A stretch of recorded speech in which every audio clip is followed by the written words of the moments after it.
Welcome to the Genius Factory. Enjoy the video. You need admin access and the apps that ring or pop up. That helps you test changes. First, open the Start menu, type Settings, and press Enter. This launches Windows settings. Once inside, choose System, then Notifications and Actions so you're on the screen that controls alerts. This central panel shows global notification controls. Make sure you can see the list of apps below. Now, pause here and review which apps currently have notifications enabled before you change anything. Next, use the master notifications switch to mute everything instantly if you want silence. This is fast for meetings.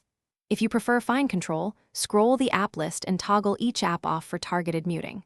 For apps you keep enabled, click an app to adjust banners, sounds, and whether alerts go to the Action Center. Once done, test by opening an app that normally notifies. This verifies the setting and shows why you chose banner versus Action Center preferences. Finalize by setting Focus Assist schedules. Pick priority only or alarms only for work hours so interruptions stop automatically. Make sure to save any per app changes and then restart the app or the computer if notifications persist. Restarting forces settings to apply. If you still see alerts, check Focus Assist and do not disturb on any linked phone or tablet. Notifications can mirror across devices. One troubleshooting tip: clear notifications.